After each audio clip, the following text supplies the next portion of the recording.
ძალიან ძიმე თემაზე ვსაუბრობთ, ირანელი ხალხის ბრძოლა თავისუფლებისთვის, იმისთვის რომ ისინი განთავისუფლდნენ რეჟიმისგან, რომელიც საკუთარ მოქალაქეებს არაფრად აგდებს, საკუთარ მოქალაქეებს კლავს, ხოცავს, რა თქმა უნდა არის აღმოფრთოვანებელი და ერთადერთი რაც შეიძლება ირანს უსურვოთ არის რომ მან მიიღოს ის ნანატრი თავისუფლება, რომელსაც ირანელი ხალხი ნამდვილად იმსახურებს მთელი ამ დროის განმავლობაში. რაც შეეხება შეერთებულ შტატებს და შეერთებული შტატების ჩართულობას, დონალდ ტრამპმა დაანონსა, რომ დახმარება არის გზაში, მანამდე იგივე თქვა სენატორმა გრემმა და როგორც ჩანს, ახლა შეერთებული შტატები განიხილავენ რამდენიმე სცენარს, როგორ შეიძლება იყოს გაცემული სამხედრო პასუხი. სიტუაციას ართულებს ის გარემოება, რომ ამჟამად შეერთებული შტატების ძალის მთავარი განმასახიერებლები ავიამზიდები არ არიან რეგიონში.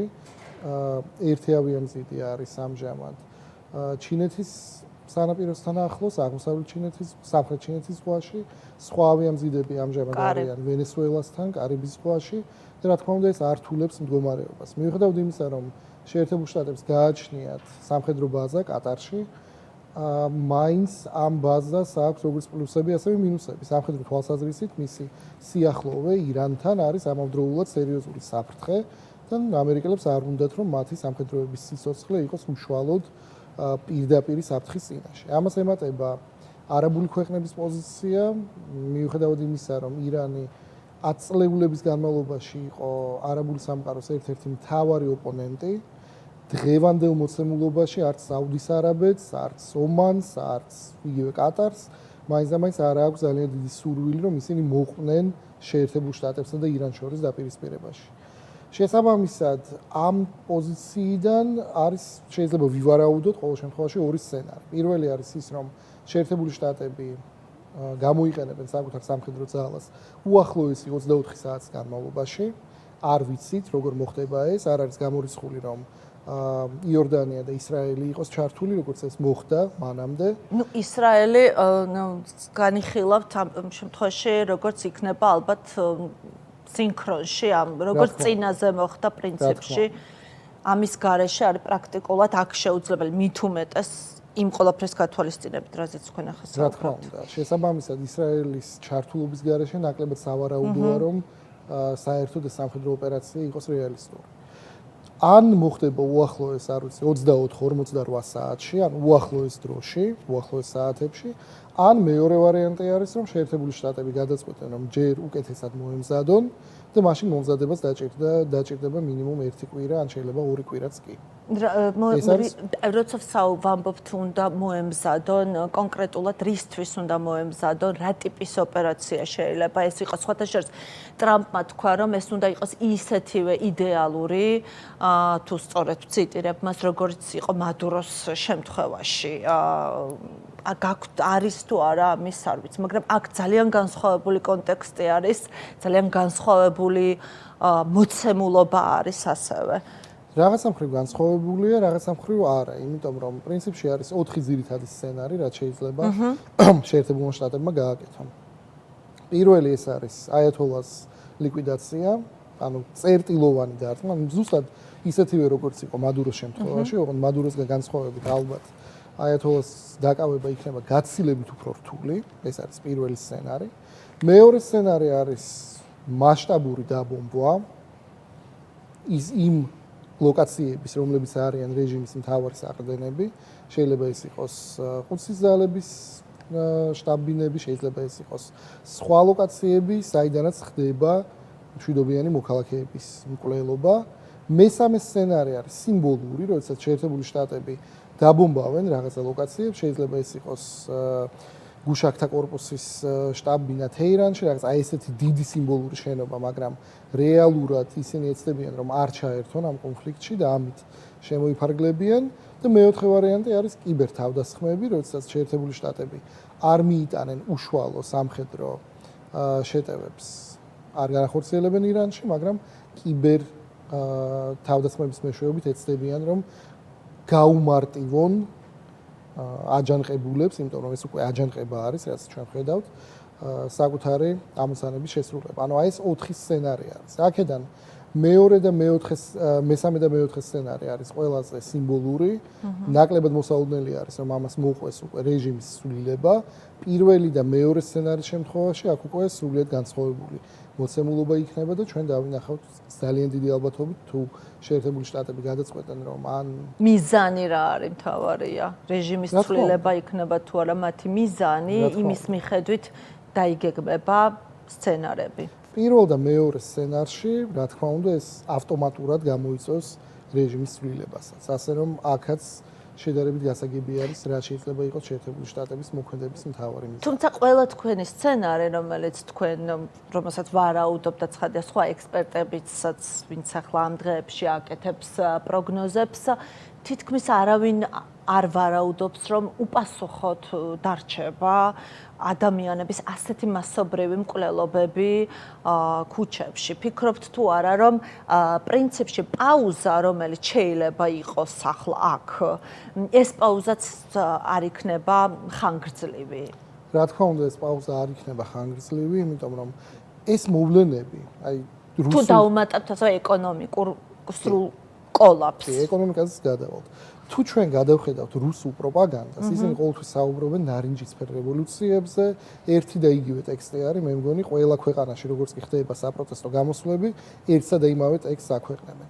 ამ მოვლენებმა ძალიან ნათლად აჩვენა, რომ შეერთებული შტატები მოუმზადებლები იყვნენ ასეთი ტიპის აჯანყებისთვის, რასაც ჩვენ ახლა ვაკვირდებით, იმიტომ რომ მომზადებულები რომ ყოფილიყვნენ, ამ შემთხვევაში ირანის სიახლოვეს იქნებოდა, ალბათ სულ მცირე 2 ავიამზიდი, რომელიც სრულ სამხედრო მზადყოფნაში იქნებოდა და არ იქნებოდა ეს ტრაგიკული პაუზა, როდესაც შტატებს უწევთ, რომ მოემზადონ და მოამზადონ სამხედრო პასუხი. ანუ სრულიად მოულოდნელი იყო ეს ბაზრების აჯანყება და ასევე მეორე მოულოდნელობა იყო ის, რომ რეზა ფეხლევი მოახერხა საკუთარი ფიგურის წინ წამოწევა. აწლეულების განმავლობაში შახზე და შახის მემკვიდრეზე არავინ არ აღიქვამდა. მათ შორის პროტესტის მონაწილეები, იმიტომ რომ ისინი მაინც და მაინც მათ არ ახსენდებათ თუნდაც განსაკუთრებით აი სოვაკების თუ არ ვცდები ის პერიოდი, როდესაც არის რა რაღაც ტიპის მეხსიერება, რომელიც ყვებავდა, ასე ვთქვათ, ძალიან დიდხანს ირანის მოსახლეობას, რაც ლოგიკური იყო, რის გამოც ლოგიკური იყო 79 წელი ზოგადად, მაგრამ ეხლა თუ შეიცვალა შაჰისადმი დამოკიდებულება, თავად შტატებისადმი დამოკიდებულება, დასავლეთისადმი დამოკიდებულება, სხვათა შორის ეხა ყველაზე მეტად ეს თუ გამოჩნდა TikTok-ზე. იმიტომ რომ პირდაპირ მე აქამდე არ შემხვედრია ყოველ შემთხვევაში ამ ტიპის ძალიან მკაფიო მოწოდებები ამერიკის შეერთებული შტატების მისამართით მოქალაქეების ასობით ვიდეო ვრცელდება, რა თქმა უნდა, ირანში, ირანის ფარგლებს გარეთ ცხოვრებებისგან. კი, ესეც არის დამახასიათებელი, როდესაც რეჟიმი ხდება სრულიად არაადეკვატური, როგორც ქვეყნის შიგნით, ასევე ქვეყნის გარეთ. როდესაც იმის ნაცვლად, რომ იფიქროს საკუთარი მოსახლეობის კეთილდღეობაზე, უსაფრთხოებაზე, რას აკეთებდა რეჟიმი? რეჟიმი ცდილობდა, რომ მთელი ახლო აღმოსავლეთი აირდა-აირია, შექმნეს ბრჭყალებში წინააღმდეგობის ღერძი, როდესაც ირანის პროქსი დაჯგუფებები ოპერირებდნენ სირიაში, ერაყში, ლიბანში და ცდილობდა სერიოზული საფრთხე იყო მათ მიერ დაფინანსებული ჯგუფებისგან, რომელიც იყო ისრაელისთვის, მაგალითად, რომელიც იყო მთელი ჰეზბოლა ლიბანში არის თავიდან ბოლომდე ირანის მიერ შექმნილი. ღერძი, თავარი, აი ამ კი, ღერძი, რომელიც იყო ახლო აღმოსავლეთში დესტაბილიზაციის მთავარი წყარო. და რა დავინახეთ ჩვენ, ფაქტობრივად ამ ერთ წელიწადში, ეს ღერძი არის სრულიად ჩამოშლილი. ჰეზბოლა ისრაელისთვის საფრთხე აღარ არის არანაირად. სირიაში ჩვენ დავინახეთ, რომ ირანისა და რუსეთის მიერ მხარდამჭერილი ბაშარ ასადი, რომელსაც პირდაპირ ყავდა ირანელი სამხედროები, რომლებიც მას უშუალოდ ეხმარებოდნენ. არის გაქცეული და მოსკოვში არის, ირანის გავლენები სირიაში განადგურებული არის.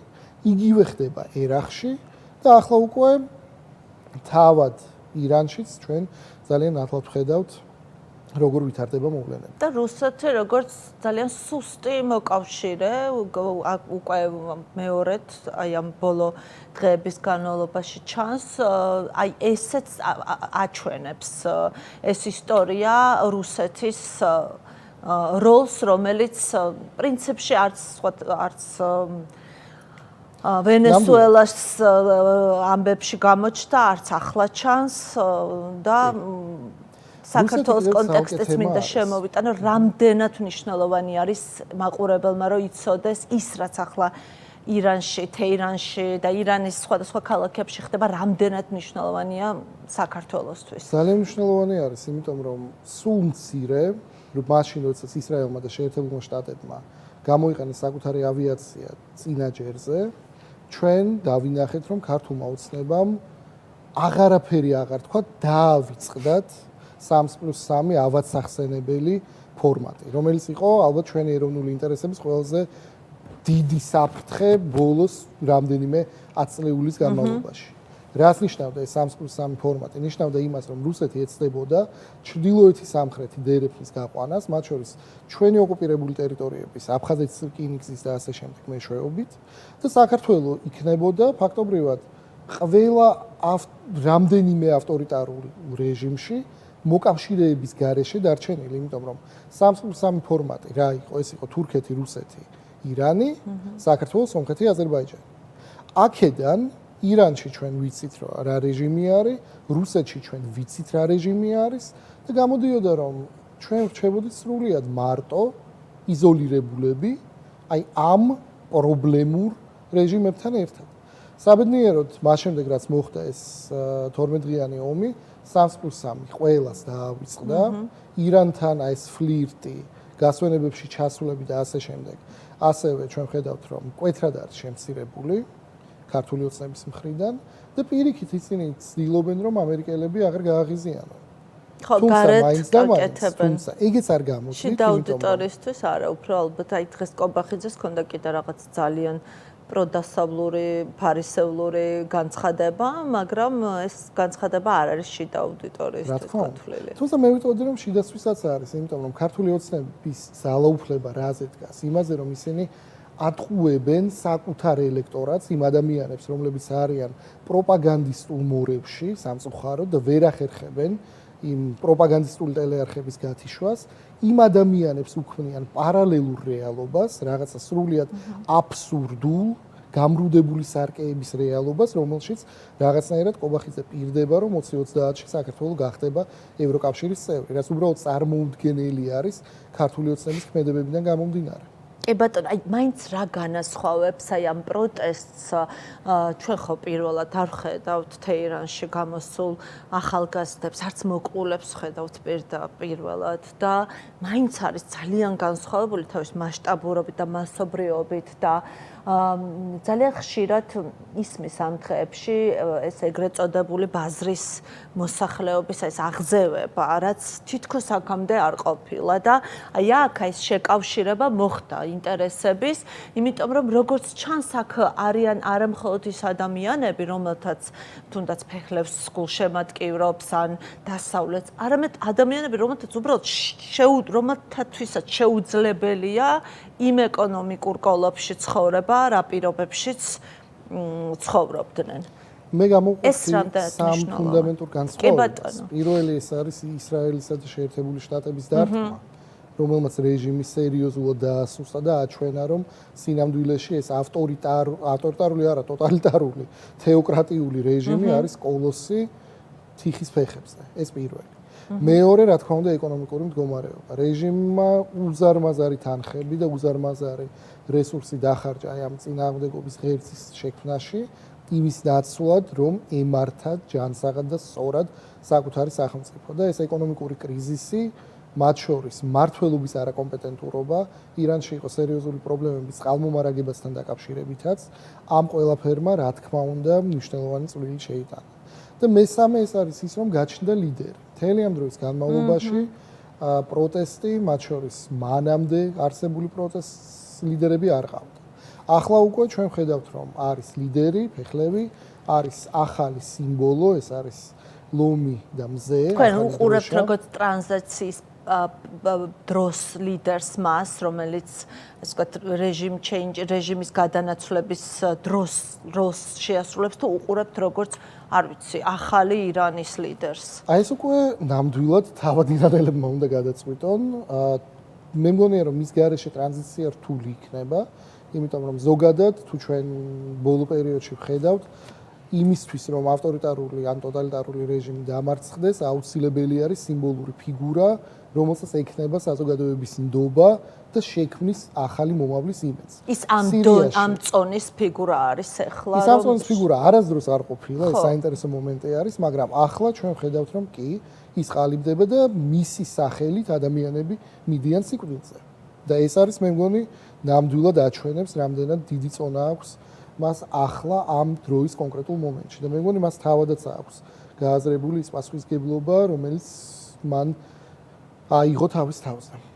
ძალიან საინტერესოა, იმიტომ რომ საუბარია ასევე ზოგადად როგორც ჩანს მას არ უყურებენ მონარქიის იდეა ძალიან არაერთგვაროვანი იდეა იყო, არაერთგვაროვან შეფასებებს იწვევდა თავად ირანში, მაგრამ იმის მერე რაც ახლა ხდება ყოველ შემთხვევაში მასობრივ მკვლელობებს გულისხმობ, ეს კიდევ უფრო სხვა კატეგორიაში გადაყავს ალბათ ამას პროტესტი და ეს როლს აი ამ ბაზრის აღზევებულ აი ამ მოსახლეობას ასევე და როგორც ჩანს აქ უკვე ადამიანები აღარ გამოარჩევენ ჩანს თუ არა ეს ძალიან ასევე რომ აღარ გამოარჩევენ რაღაც უფრო მეტის საერთო ნახეს პროტესტის მონაწილეებმა ვიდრე აქამდე ხედავდნენ. იმიტომ რომ ისევ და ისევ ტოტალიტარიზმის ამოცანა არის ოპოზიციური სპექტრის დასუსტება, დაშალე და იბატონე არის პრინციპი, რომელიც არსებობს უკვე 2000-დან 3000 წელი და ყოველთვის ტოტალიტარული რეჟიმი ცდილობს რომ მის და მის წინააღმდეგობა მაქსიმალურად დაშალოს, რომ ადამიანებმა ვერ შეძლონ ორგანიზება და შესაბამისად ვერ შეძლონ წინააღმდეგობის გაწევა. წლების და აწლეულების განმავლობაში ირანში იქნებოდა ერთ-ერთი ყველაზე ხისტი რეჟიმი, რომელიც ალბათ ჩრდილოეთ კორეას შეიძლება შევადაროთ. და ამ რეჟიმის პირობებშიც კი, ამიტომ არის ასე აღმაფრთოვანებელი ირანელების ბრძოლა, რომ ისინი აგრძელებენ ბრძოლას თავისუფლებისთვის ყველაფრის მიუხედავად და იმის მიუხედავად, რომ იციან, რომ ისლამური რევოლუციის გუშაგებს და სხვა ნახევრად პარამილიტარისტულ დაჯგუფებებს აქვს წარმოუდგენელი იარაღი, რესურსი და სურვილი, რომ მოკლან ადამიანები. და როგორც ჩანს, როცა ჩვენ საუბრობთ, შეინარჩუნებს თუ არა ძალაუფლება აიათოლა, ყოველ შემთხვევაში დანამდვილებით შეგვიძლია ვთქვათ, ასე ჩანს, რომ ეკონომიკური კოლაფსის ფონზე ეს ძალიან გაუჭირდება. ნამდვილად, იმიტომ რომ ირანში ბოლო პერიოდშიც უკვე მოხდა ეკონომიკური კოლაფსი და ასეთი არაადეკვატური მმართველობის პირობებში როდესაც მმართველი ვერ უზრუნველყოფს ელემენტარულ საბაზისო ეკონომიკური მოთხოვნილებების დაკმაყოფილებას, რეჟიმის შენარჩუნება ხდება თითქმის წარმოუდგენელი, იმიტომ რომ ადამიანები კარგავენ იმედს მომავალში, ადამიანები კარგავენ რწმენას საკუთარ ხელისუფლებაში და რა თქმა უნდა, პური და სანახაობაში, სანახაობა მნიშვნელოვანია, მაგრამ პურის გარეშეც ადამიანები ვერ გაძლებენ და ჩვენ ასევე გვახსოვს ირანის მოქმედი რეჟიმის პრეზიდენტის განცხადება, როდესაც მან შეადარა ირანი თურქეთს და თუ ადრე, მათ შორის შახის დროს, ირანი უფრო განვითარებული იყო ვიდრე თურქეთი, ახლა უკვე ჩვენ ვხედავთ, რომ საერთოდ საპირისპირო სურათია.